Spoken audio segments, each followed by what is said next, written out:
So, Roli, I'm not sure if I remember this conversation from you and I in person or something that I saw you put on social media, but I remember something that you said about being an MMA fighter.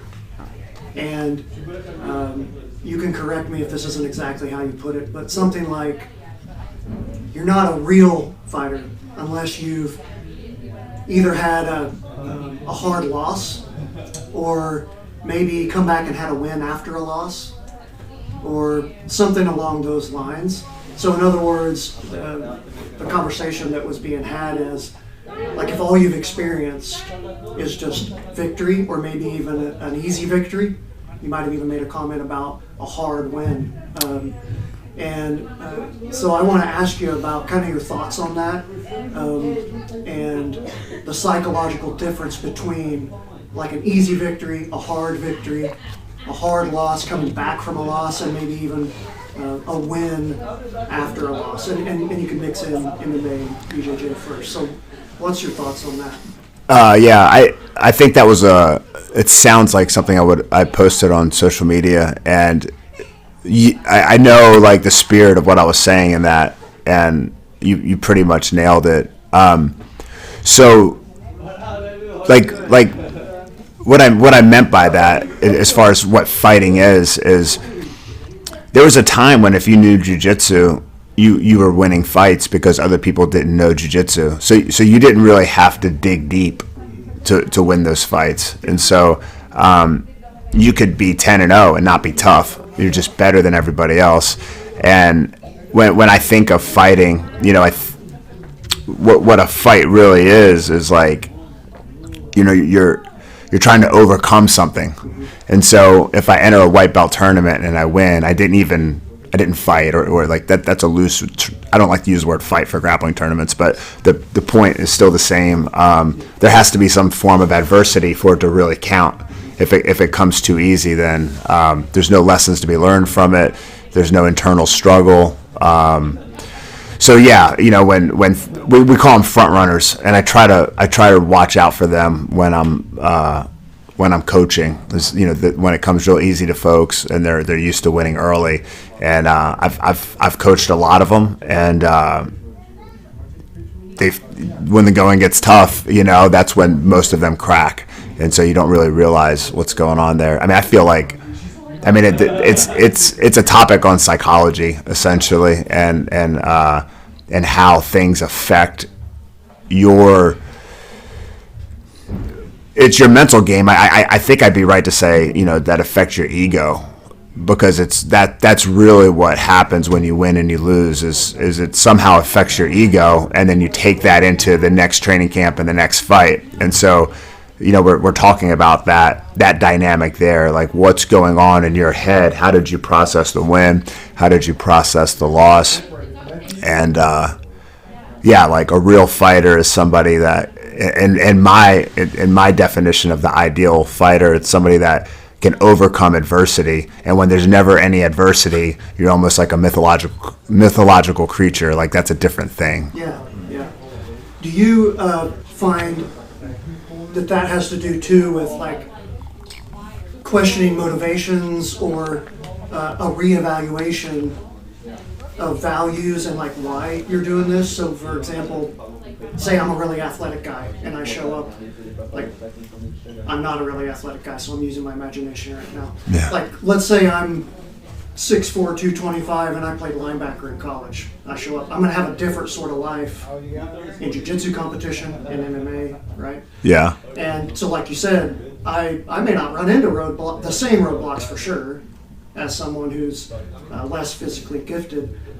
When I do run into a roadblock, if I do, is that going to make me question what I'm doing? And then also, like, you've had guys that are now in the UFC or in other high-level stuff or high-level jiu-jitsu. On the way to that, it's not an easy path for anybody. Like, if you're going to get to that high level, you're going to be encountering all kinds of struggles. You fought at a high level and have competed in jiu-jitsu at a high level, so you can speak to that not being an easy path. Did you see like a reevaluation over and over again of like what your true motivations are, and do you see that in athletes when you're coaching them? Oh, they change with time and experience. So for sure, like the best place to get an athlete is to fall in love with the process and not be destination minded. You know, it's like, I just want to get in the UFC. I just want to get in the UFC. And then, you know, every loss is fatal because it takes a step back. But if you're just looking at it like, I just want to be the absolute best fighter I can be, and I'm going to accept that it's not going to be an undefeated path. Like, realistically speaking, I'm going to have a point in my career where I'm going to have to push through some adversity. But I am here for the process, and I want to be the best fighter. That's not where my mind, that very few fighters are approaching it that way, but that's really the conversation to be had. And if it's easy to say, but if you could get someone to buy into that and just be in the gym trying to be a better version of themselves every day, and with every fight, like, obviously you're going to care when you lose, and you're going to have a little temper tantrum and feel sorry for yourself, but you want that moment to be as small as possible, and then just be like, well, I signed up for this. Like, I'm not doing MMA because it's easy, and if I won every fight it would be easy. Like, I'm doing MMA because it's extremely hard. It's the hardest sport in the world, save maybe wrestling.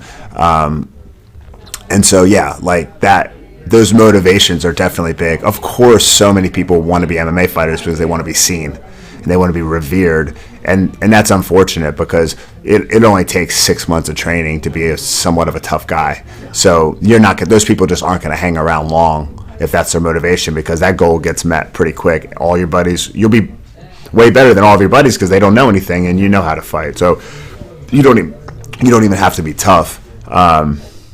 Yeah, I don't know. I'm rambling at this point, but I think I answered it. That seems to cross a lot of barriers as well, not just, you know, fighting, obviously.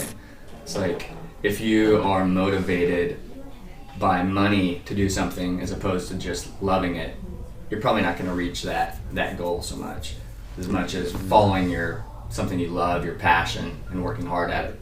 Yeah. It's a long road.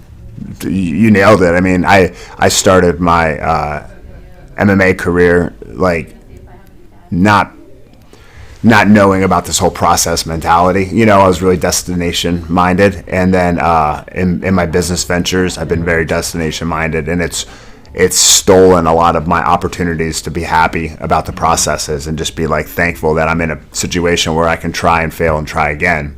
You know, I'm able to shoot a lot of shots where a lot of people, they're only going to shoot one shot. And so, yeah, it crosses everything, you know, like so relationships, financial. Ego motivated too, if it's that, because if you lose, if that's everything is winning and not learning the game or whatever, that's going to crush you when you have those losses and maybe not continue on that path of learning further. Yeah, and to circle back to the first question, you know, you're talking about like you're not a real fighter, like you're not a real businessman if it was your idea to come up with Uber and you sold the idea for 10 million, right? Like, okay, like, well, you're not a businessman, like you're a very fortunate man, but like I don't know the Uber story, but anyways, use them for example. But I'm sure there was a bunch of crazy roadblocks and they stuck with it, and you know, the same as like Amazon, and you know, okay, well, you know, that Jeff, whatever his last name is, like he's a businessman. Like he had a vision, he saw it through. You know, he didn't make money for like ever, you know, and now he's like the richest guy in the world or whatever. So, or one of them. So yeah, like that process thing kind of circles back into the fighting. My best example of that person that kind of really fell into it by necessity was is TJ Brown. You know, TJ Brown had to fall in love with the process, and he really does like fighting, and he feels like he's the best version of himself when he has something coming up, and he's regimented with his dieting and his training and stuff, and so he's fallen in love with the process. And you know, I had lost faith that he could make it into the UFC. Like, I never thought it was impossible, but I just thought statistically, like, we were running out of chances, and he's not getting younger. He's 29, but, like, we had some really tough losses. But he fell in love with the process and strung wins together and got the right manager, and now he's in the UFC, and he's really, like, process-minded right now, which is fantastic. Like, that's really neat to see. I wish that I could scale that. You know, we have Bryce Mitchell and TJ Brown, both fighters in the UFC, both some of the most amazing athletes and students I've ever worked with, but I don't really have anybody coming up under them like, it's very hard to scale that because they both have been training for like 8 years, 9 years. Yeah. Yeah. Like, it's such a long haul, Right. right? So, like, I mean, almost everybody quits before that. So, you know, it's hard. It's Kids sad to coming scale. in, like, that young, you know, because it's like almost like you have to get in the process so young you don't even know. You must love it because of the process, because you don't know that that's where your goals are going, like the UFC, or do they at that age? Well, 13-year-olds. I mean, they started like out after high school, so they were. I mean, they weren't the generation that started when they were 9 or 10. But I mean, that's not quite how people think it is. Like, George Foreman was boxing for like 6 months and he was in the Olympics. Like, there's always going to be people super athletes coming into sports later, taking the spot from somebody who's been doing it their whole life. Like, that's They how just had that magic gift. that's the law. It's the law of the jungle. You know, a guy like me, coming up in the time that I did, got to fight in the UFC and Bellator. You know, and even get a win in both organizations. But, you know, me 10 years younger I don't get that opportunity. You know, I'm not enough of an athlete. I came in at the right time and was enough of a dork about jiu-jitsu that I could win fights that way, you know. Not now. So I want to kind of zoom in on the MMA jiu-jitsu thing before I segue into some other questions that I want to ask you. So it weaves in with some of the business, relationship, finance, jiu-jitsu, MMA stuff that we've been talking about. So you mentioned difficulties, adversity, all that kind of stuff. And something that comes to mind for me with that is not just adversity that you deal with in a competitive environment if you take a loss or have a hard fight or whatever, but day in, day out, and match in, match out, round in, round out, fatigue. Mm-hmm. Right? So a lot of people see the application of something like a cool punch or a cool submission or something like that, and they think that the sexy end game is what doing a martial art is about. Right? And they don't see the actual struggle, the fatigue, and coming up against that wall over and over and over again. And there's a ton of lessons behind closed doors to be had in that realm. So what kind of thoughts do you have from your own personal experience or coaching other people who are dealing with that same struggle, because everybody has to deal with it. There's no way around it. When you get tired, everybody gets tired. And that applies outside these venues.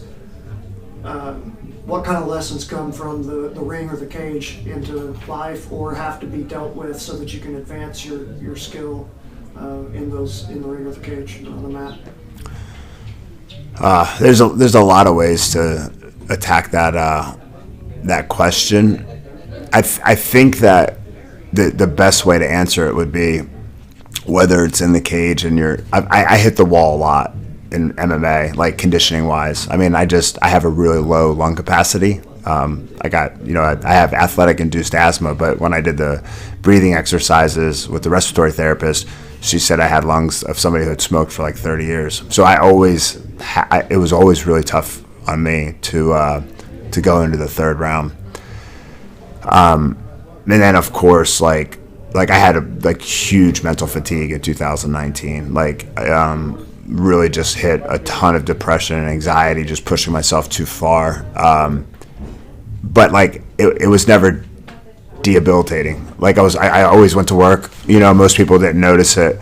And so just like fighting, you may not feel like you can execute this big movement in the fight, but as long as you're making small gains or small efforts, then you're still progressing no matter how slow it is. If I'm flat on my back and I'm down 2 rounds and I'm tired, if I just stop, I die, right? I lose. And so if I'm just getting my hand in on that bicep and just inch by inch, ever so, getting on my side, that's still progress, and that's gonna lend itself to more opportunities. And it's like that.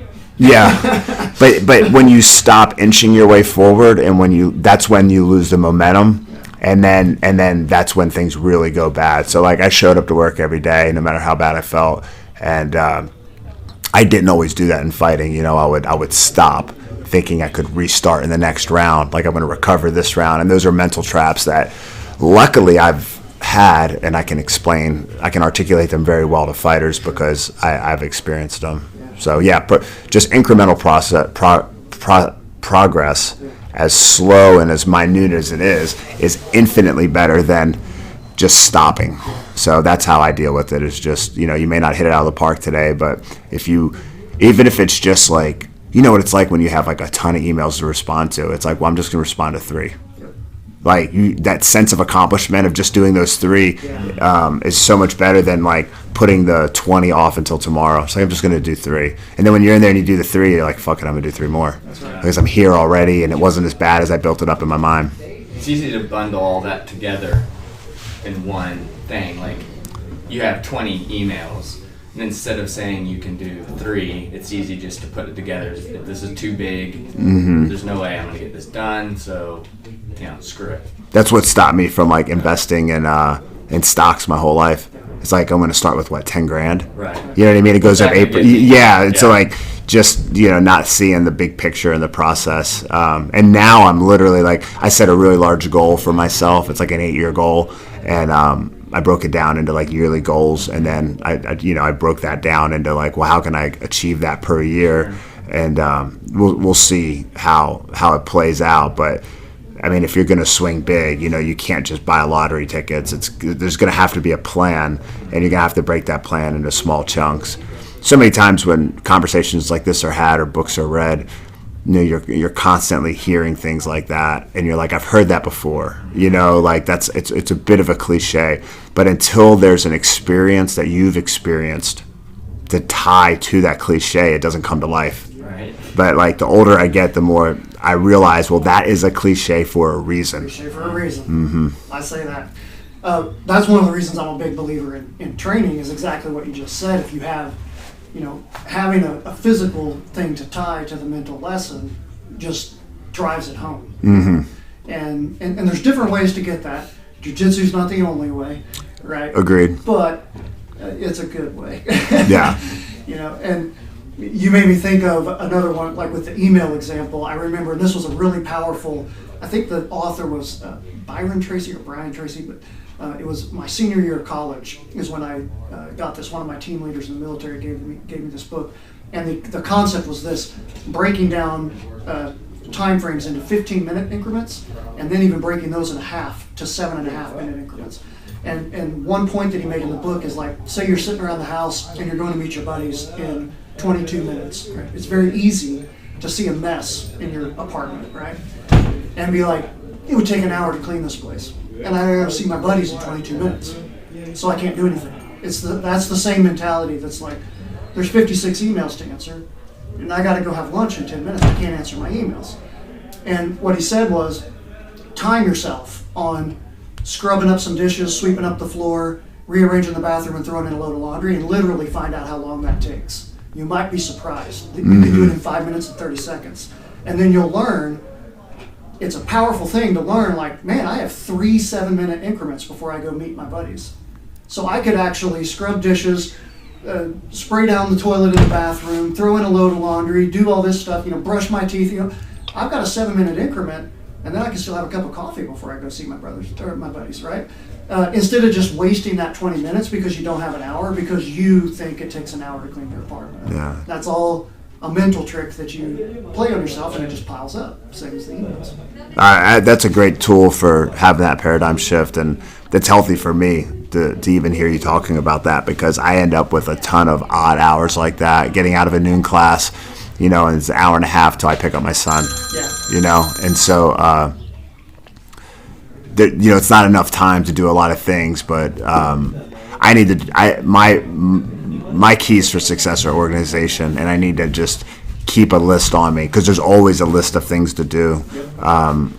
And then on that list, I should be able to chop out some things. Normally, I multitask on the smartphone, and I can do emails and communicate. I'm constantly waiting on a response or needing to prod somebody for something. But no, that's great. I know when I have a really big list of stuff to do and I wake up and I tackle it early in the morning, I'm done by like 9:30. Yep. I mean, the whole list is gone, Yep. you know, and save whatever, like, you know, I had to go to the bank and they don't open till 9, you know, but like, it's amazing, like, something seems like I got so much to do, and if you just wake up early and get to it, like, it's done, and you feel good, and you've got the rest of your day. That's right.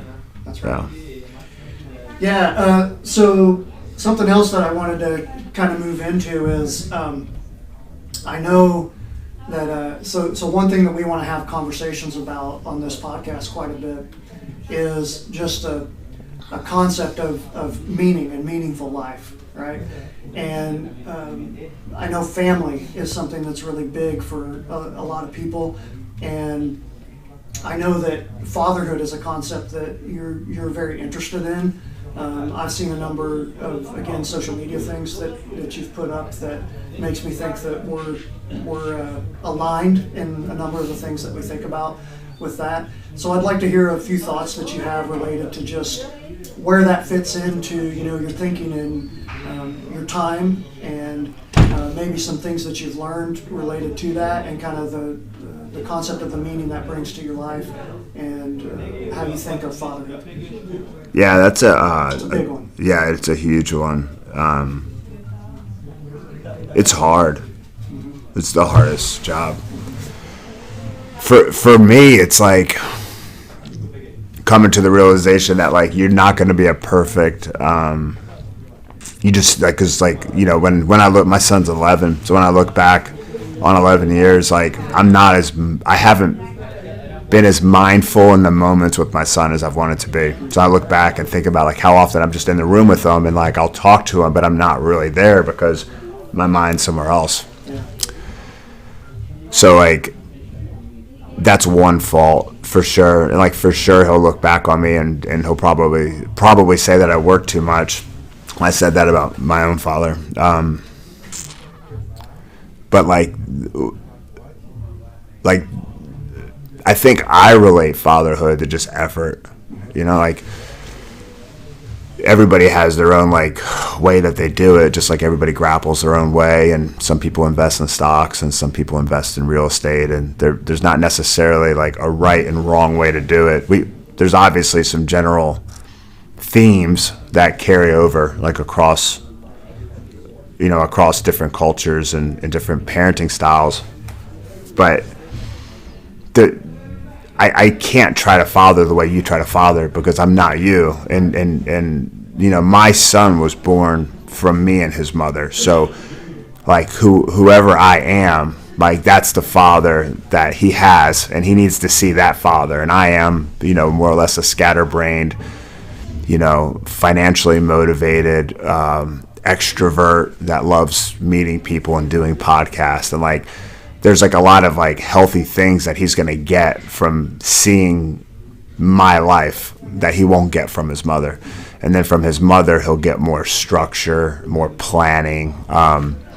She's probably better at, you know, being in the moment more often than I am. And so when I look back at, like, my shortcomings, I'm trying to improve them, but at the same time, like, accept the fact that, like, that's all going to be part of his story, and he's going to see these things, and I'm kind of trying to make peace with my shortcomings, I guess. But then at the same time, like, I think ultimately, like, there'll be times where he may not feel this way, but when it's all said and done, like, he'll see the effort. Like I put my best foot forward. So I didn't get that from my dad. My dad didn't make that effort, and I mean, he was around. You know, he lived out of state, but, like, he wasn't, like, an absentee father. But he didn't prioritize, like, a relationship with me or things of that nature. Like, so at least, like, so from my own experiences, my thing is, like, you know, being a father is just, you're going to mess up and your kid's going to blame you for things and you're going to make mistakes. But, like, if you're there making the effort, I think when they're reflecting on their childhood, that's going to be the overall theme. So that's what I think about it. Yeah, if I find that, I think caring, I guess maybe the same thing as making that effort, is you'll constantly reevaluate, you know, if you care about your kids, how you should best best be, parenting. Yeah. But everyone has a different baseline, like you're saying. So, it's not going to be the same. Good parenting might not be the same for every single person. But it's I think, trying and wanting to be there for your kids and seeing where you're failing them. And you're learning that when he's, some of it when he's 11 instead of when he's 18, which is something valuable too. Yeah, you just start listening to like Cats in the Cradle, and you're just like, that'll wake you up. Yeah. But like, and then everybody's parenting situation is different too. If you're like lay it off and there's just a lot of overhead that can't get washed away, like you're going to be under different time constraints and different stress levels, Sure. And I co-parent. And co-parent isn't the right word because me and my ex-wife don't co-parent at all. Like, it's a very strenuous relationship. And so, like, that's a huge there's no way to not understate how difficult that is. So it's like the hardest job in the world. And So you have consistency with your You don't. wife. You don't. Yeah, it's a nightmare. You're in and out of court, and you're shifting blame, and it takes two. Like, at the end of the day, it just takes two to co-parent. You can't do it with just one person. So it's just like a relationship. Like, if one person gets madly in love with the other and the other's not into it, like, it takes two. And so that's a tough one. And so sometimes you're in situations where the means justify the end. And so you're just trying to, like, what's the long game? And so like I find myself oftentimes dealing like with how to discipline my son, and how that's going to be received on the other end, and how that plays the long game. And so I kind of catch myself a lot just, conceptualizing and planning and dealing with that stuff. So anyways, point being, not everybody can be the same father, because not only are we all different, we're not trying to everybody doesn't need to be the same in this world, but we all have we literally have different paths. Like, my path is a very strenuous one in a lot of ways. Some people have sick kids, their path is even worse, and then some people have really good co-parenting situations, and some people actually, I believe some people are still married. I don't know. I've heard I've heard some rumors that there's Once in a while. Yeah, that happens too. So Yeah, and even related to that, a thought that I've had is, and there was something you said a second ago that made me think of it, because this is a reflection I've had that I'm going to spend some time on. I don't want to take up too much of our time today on it, but even as you grow, well, you just have one child. that's it. Yeah. Okay, but so your child still sees a different version of you as they grow, right?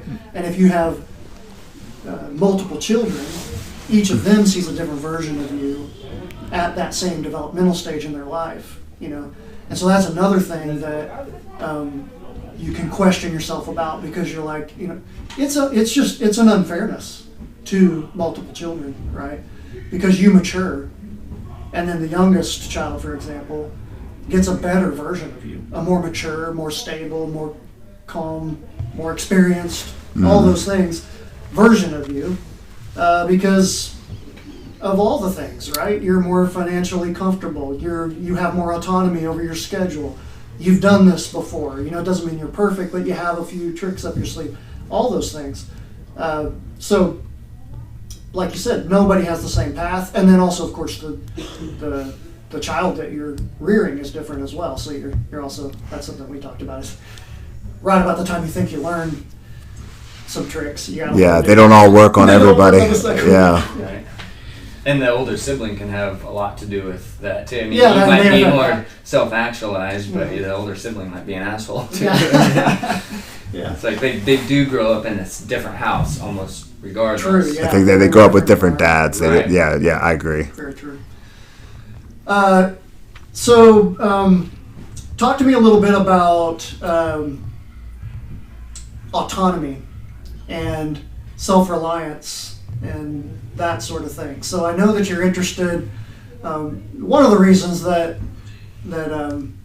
I've enjoyed kind of our relationship over the years is that you're kind of a renaissance man in my mind. Like, you're not just a one-track guy. Like, so I know you've got kind of you built the cabin from the ground up. Like, did you do most of that? No, I contracted most of it. Okay. I mean, I did drywall and like the board bat siding. You know, I did a lot of that, but I didn't. I didn't build it with my bare hands. Yeah. But yeah, I was involved in it. I didn't have a contractor, and I designed it. And you know, I traded for the trees out of Hector, Arkansas, and took them to the sawmill to get the cedar, which saved a ton of money, and a really cool experience for sure. Yeah, and that's kind of within a philosophy that you have related to autonomy and kind of being. I think I've heard you call it live small philosophy. Yeah. Just living beneath your means. Yeah. You know, I bought that. I bought that land, and I was living in a FEMA trailer at the time on the land, and just had no bills. And I think you need to write a book about that. Yeah. The live small philosophy. I think you need to write a book about that. It's good, you know. It offers a lot of freedom, and it served me really well all the way into, you know, my where I'm at now. I not only have lived small and beneath my means ever since I got out of school, and even while I was in school. It's not like I was just frugal penny pitcher like some of these websites and stuff, you know. Like, I've been to Europe a lot. You know, I've been to Brazil 6 times. I've been to Eastern Europe, and I'm not stopping my traveling. So I've just learned how to leverage my skills to create a lot of great relationships and traveling. But anyways, the live small thing is just. It's something I'm getting back to now. Like I said, this 2019 mentally, I just spread myself way too thin, and so you know, I've got the rental houses. I've got an interest in 4 different gyms, and you know, including Westside MMA, and then I also do real estate and a very small amount of real estate investing. So you know, you add a kid to that, and it's just a lot. You know, my phone is just like, people are like, man, you're on your phone all the time. It's like, you're right. Like, I'm doing a lot of bullshit on here. Like, I'm getting sucked into social media, but a lot of the times, like, I'm literally just replying to an email or sending a message or talking to the CPA or whatever. And so I got myself spread way too thin. And so now I'm trying to consolidate some of my stuff and, you know, kind of find my lane and stay in my lane. And you know, jiu-jitsu is what I'm finding is that over the last couple of years I hit it really hard, and I'm finding that jiu-jitsu is my lane. Like, that's really like it's easy for me. I can walk into a class, you know, and I just survey the room, and I can come up with a really, really good class for the room. There's a lot of high ranks, there's a lot of heavyweight, low ranks, there's whatever, you know. We're not doing triangles with a bunch of heavyweights. And so, like, I can scan a room and just rock it out. And I enjoy talking to people, and people need to be talked to. So they come to the class, and I know their name, and I can talk to them, and it just works for me, you know. And so I need to do more of that. And I'm trying to figure out how to scale back and be small in business. But I started out living small, and I built that house very small, and I never had a mortgage on it. And I lived there for 5 years, and that afforded me the opportunities to train and travel and eat the way that I wanted to. It afforded me the ability to, you know, start the other gyms and stuff and take those shots. So yeah, but I know what I value, and I value not being pigeonholed, you know, and that's what causes me stress, is not having any control over my day, my goals. And so I would love a new truck. I mean, I need a truck. I drive a truck. I would love a new truck, but the price of that truck is more than $60,000. The price of that truck is maybe 2 trips a year. You start chipping away at your freedom. That's right. Really quick. Yeah, and I see that, and I've been, you know, the way that I grew up gave me a healthy understanding of how money worked. I wish I would have understood it even better, but I had a way ahead of my age, And then, you know, I grew up with a single mom who, you know, just made almost enough money. And so, like, watching her, like, how hard it was to get out of debt, I never wanted that. So I never got into it, you know. So I had the benefit of seeing my mom struggle and her being open with me about it. And then I had the benefit of seeing my father put a lot of money into real estate, and that kind of come to fruition for him. And, Did that take time for him as well? So you saw that you gotta start small, build the bricks piece at a time, or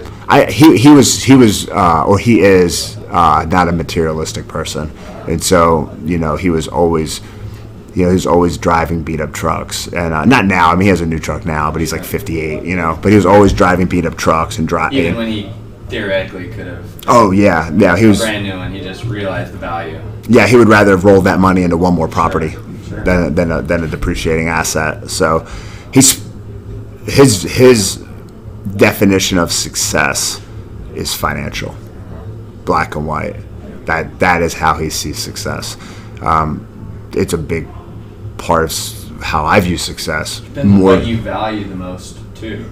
Agreed. Yeah. I mean, you could give me all the money in the world, but if my relationship with my son isn't good, then I'm not going to be happy. Or if you sacrifice all of your time so you can have a bunch of money, almost doesn't matter.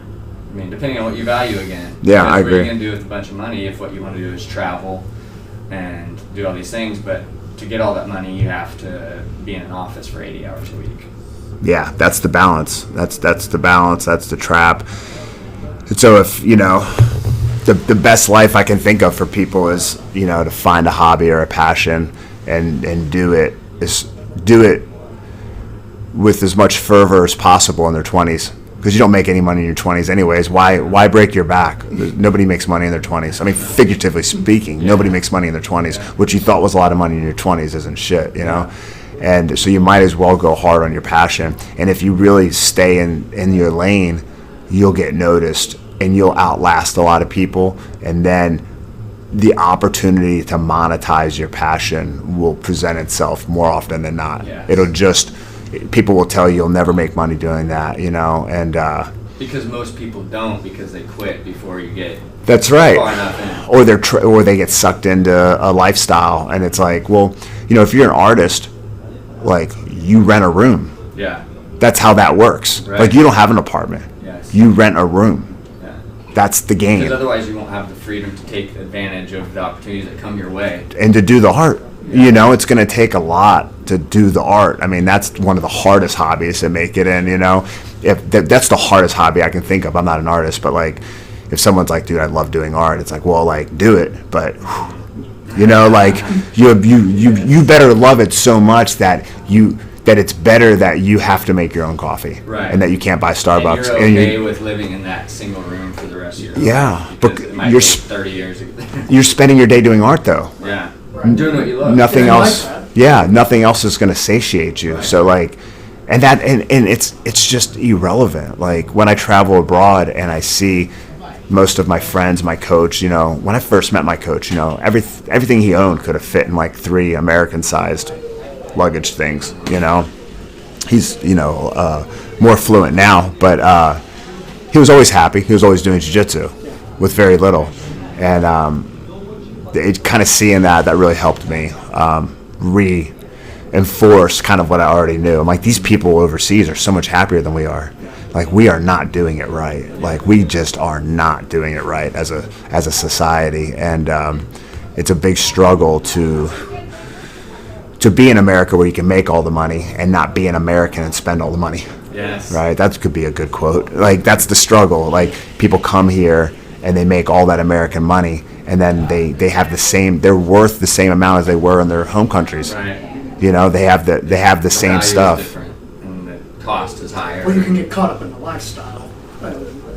Yeah, you just spend the money. You know, we're going to go eat after class. Okay. Every time I go eat, I'm like, I just can't believe I did that. Like, I just can't believe I dropped $40.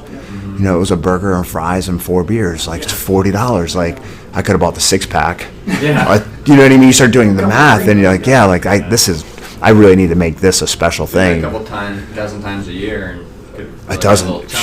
Dude, I went through a run like a summer ago, I was paying attention, and I was like, whoa, like, you know, I was picking up I was picking up my wife's meals, I was picking up my son's meals, and, you know, we go out, and then, like, that was happening a lot throughout the summer. I was like, dude, I'm having some really expensive months here. I've got to nip this in the bud. All right. So I think we're going to be getting close on time here, so I want to get a nerdy question out of the way. Okay. So we can get it on record for the jiu-jitsu people, for the MMA people.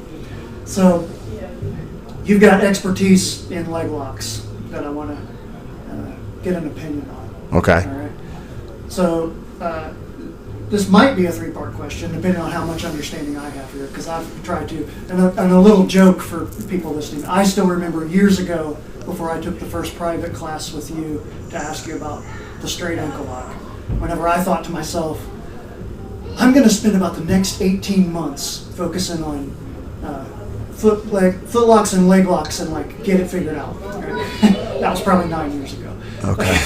Wow. And I'm not very good even at leg locks right now.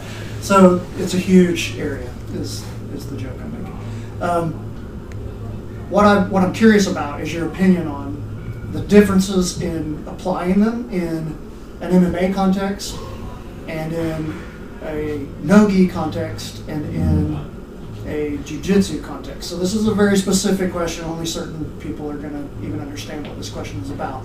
But what do you think? So even if we compared without strikes, so the non-MMA of the three that I just mentioned, we see different leg locks occur when there's not the gi there and when there is. And I wonder if you think it's the cloth or is it the rules. And then when we introduce strikes, I can't say I'm real confident. I know the statistics and what we see more. Do we see straights? Do we see heel hooks more? And what do you think are like some basic changes that occur there? Like, are there certain strategies that you need to avoid, or are there certain things that are basic to that rule set that mean that you really need to change the way that you think of the leg lock game? What's your input on that? First, I don't think the gi really matters. It's the rules. Okay. Second, it's the rules. So in MMA, you have 5-minute rounds. Okay. And because you have a 5-minute round, if you end up making a transition that puts you in the bottom, there's a good chance you're not going to get back up and you're going to lose that round, which is 33% of the fight. And so the cost is very high. I don't teach my guys to go after legs in MMA fights. Of course, there's the last 20 seconds where it's a free-for-all to hit whatever the fuck you want. But in general, like, we don't do it. We use them to get up. Watch TJ Brown on the Contender Series. He was concussed and went for a heel hook and used it to get up rather than trying to finish the heel hook, which was so mature. Most fighters would have, after getting rocked the way he did, would have just thrown their Hail Mary on the heel hook, which would have been a mistake. One of my favorite moments ever was that moment that led to him getting in the UFC. So that was amazing. So yeah, so in MMA you have that. Not to mention you can get your face punched in, but no gi matches. Again, the rule sets. EBI, fight to win. It doesn't really matter if you're on the bottom or the top. But that's interesting insight because, like, okay, so like, if I've got all the time I want, essentially, then the risk is completely different of taking that risk of being on bottom. Correct. If I can be punched in the face or I've got a 5-minute time limit, all of a sudden the risk scale has now tipped. If we were doing no time limit MMA, you would see more bottom game. Now, it wouldn't be preferred. It would not be preferred, but you would see more bottom game, and you would just see more jiu-jitsu. You would see so much more jiu-jitsu. So, yeah, and like I'm really good at leg locks, but they really are just a piece of the game. And what's made me good at jiu-jitsu is my leg game. You know, it's an area that I've rolled with world-class people, and if I get them into that game, it's my world. It's not their world in that moment, and the rest of the round, it's their world, you know. But that's also been a problem for me as well. So, you know, I've lost matches because that was in the back of my mind. Whereas like MMA fighters with good guards lose fights all the time. But they would have been better if they didn't have a good guard, because then they would have never even considered being on their back. So Yeah, that's kind of what I think about leg locks. The rules dictate the strategy and using them, and whether or not you should or shouldn't go for them. And then how good you are at them. You can talk trash about pulling guard all the time, but if your takedowns suck or the other dude's way stronger than you are, you're a fool to wrestle him. You're a fool to burn the clock and play him at his strength. You should pull. So, I mean, a lot of it just has to do with what hand you're dealt. And I'm really good at straight ankle locks. Like, that's my jam, so I should go for them. It's very rare that I shouldn't go for the straight, you know? So. Cool. All right. Well, I see people filtering. That's okay. We got time. Do you have some more questions? What time is it now? I don't know the time. I was just looking at how long we've been recording. What time? 12:40. We've got time. If you want to rip 20 more minutes, that's cool. If not. Okay. Because it's 12:40. This thing doesn't pop till 2. 2? Yeah. Okay. So let's move into coaching and strengths and weaknesses. Okay. And we could even kind of make this another business type of application as well. So if you're coaching someone and they're going into a competitive environment, right? And this, of course, applied when you're competing, but you've seen it with more people when you're coaching a bunch of athletes. So you've seen more repetition of this idea. In one way, you do have to try to play to your strengths, but you also have to consider your weaknesses. Yeah. Right? So you have a tension that arises in looking at, I want my strengths to occur. Like the way that I want this to go is I want it to go to my strengths, and I want to work on my strengths. And in the gym, I don't want to always play to my strengths, but in competition, of course I do, and because that's what I'm best at. But I don't want to ignore my weaknesses. So what kind of balance do you strike whenever you're working with someone who's preparing for a competition? How do you cover that with them and approach that? So that question has so many variables. You can't answer the question without knowing how much time do you have with the athlete, how soon is the next event, how important is the next event, or is the next event a stepping stone for a bigger event or a bigger goal. So that, when typically as an MMA coach, you're getting somebody else's fighter at some point. Not me, because I don't want other people's fighters. But you're typically getting somebody that already has ways that they do things, and they're already at a certain point in their career. And so, what are you going to do? Like, if the guy's got 30 fights, you're not going to change anything. All you can do is make him a better version of himself. You're not developing a guy with 30 fights, and it's a mistake to do so. But when you have a young fighter, you're going to pick up real quick on what comes natural to them. TJ striking came natural to him, and wrestling, like all athletes. And that came natural to him. So you picked up on that. But he was just raw talent, and that was coachable. And so we did everything, and he developed into when you look at TJ Brown, for example, he's a champion kickboxer. He's boxed professionally. He's a high-level grappler. He's a brown belt. And at my gym, a brown belt's just such a meaningful thing. His clinch, he wrestles at UALR. He goes and does the practices. The fact that they even let him on the mat speaks to his physicality and his ability to wrestle. I'm not saying that he would be on starting lineup there, but he's good enough to be in a Division I room. This is a kid that he's done it. He's good in every aspect of the fight. That's a beautiful thing, and that is the way that we've trained him. Is the way you should train people. But that's different than when you get somebody. I think a neat one would be like Bryce Mitchell. Bryce Mitchell's cross-trained with me forever. Since he started training. He got his black belt from William McLaughlin, who's one of my best friends, old training partners. And Bryce is his own person. Now, me and Bryce are kindred spirits in a lot of ways, but he is a truly unique individual. And so when I'm coaching him, like, he doesn't have any weaknesses, first of all. I'll just say that. Just like TJ doesn't have any weaknesses. There's nowhere you're going to put them in the fight. Now, granted, you'd love to put them on their back, but even then, like, your fight's far from over for you. But, like, with coaching Bryce, you know, I'm working around who he is. You know, somebody said once, like, well, he has a very eclectic, a la carte training schedule. Bryce does, you know, and somebody said something to the effect of, like, you know, he keeps winning, he's going to have to get like a main MMA coach, you know, and I said, no, man, like that's conventional thinking. I said, but man, that any main MMA coach would inhibit him, because they would put him in a box, because they have this way that they do things, but that's not how Bryce is. Bryce is a different person, and he has a different outlook on life. And so, like, the way that I coach him and I deal with him and I present things to him, it's all around his personality. And that's the same thing with TJ. You know, like, I can be hard on people when they're training, and I'm very blunt.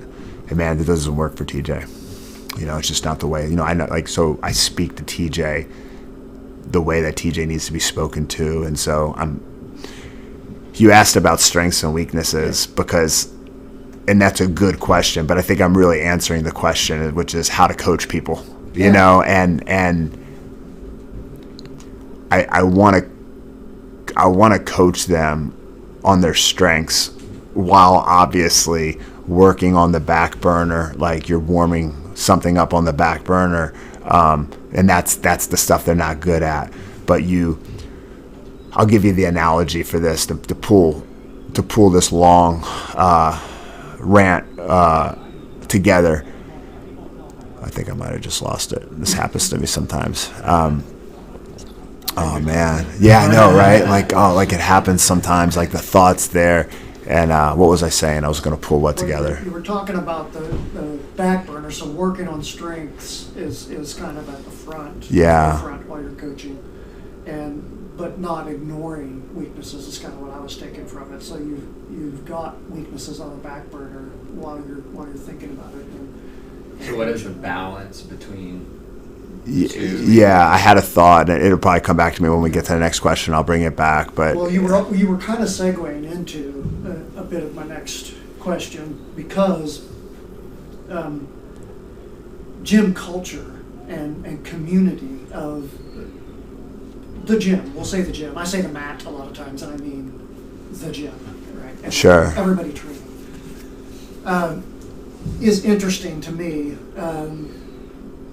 because there's so many different dynamics between people, and it's again kind of analogous to the raising children thing that we were talking about.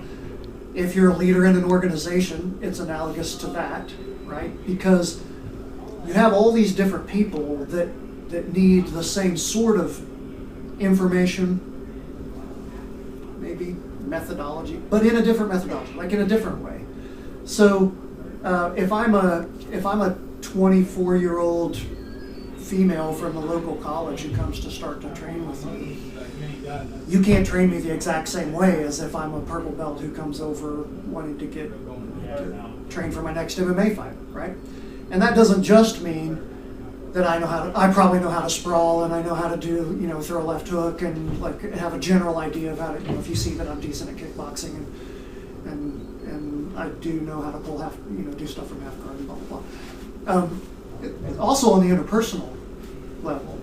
So, do you think you have any, do you just kind of go by feel, or do you think you have any, like if someone was being trained to be a coach here, do you think that you can elucidate, can you say some of the things that you use to figure out how to approach different people? Yeah, I think to figure out what they need. Yeah, it's a good question, man, and I do think about that a lot. Man, people just need to be noticed. I mean, that's really the whether or not they do the armbar this way or that way, or they do kickboxing or jiu-jitsu. They need to be part of something, and feel connected to it, and they it's not the patch on the uniform or the whatever shows up on their billing statement, what gym they sign up with. So that's the key. Is coaching is one thing, and I have so many students. I can't personally coach everybody. It's just not possible. I have an amazing staff here, but that has so a lot of my coaches have better. They have relationships with some of the students here that I don't have. Again, just time constraints. But the number one thing is just noticing people and giving them a little bit of your time. That's the number one thing. And then the coaching aspect of it, there's only a few people here really trying to be the best martial artist they can be. Right? So we have over 300 students here. There's really only a few people here really trying to be the best martial artist they can be. Most people are here just trying to be the best version of themselves that they can be. Yeah. And that's what interests me the most, is that, can you, when you tell me you don't want to compete in a jiu-jitsu tournament, like you just want to train for fun or self-defense, I say, okay, well, that's fine if that's what you want, but why don't you want to compete? And then 9 or more times out of 10, the answer is, well, I don't want to look silly. I don't want to lose in front of everybody. Okay, well, there's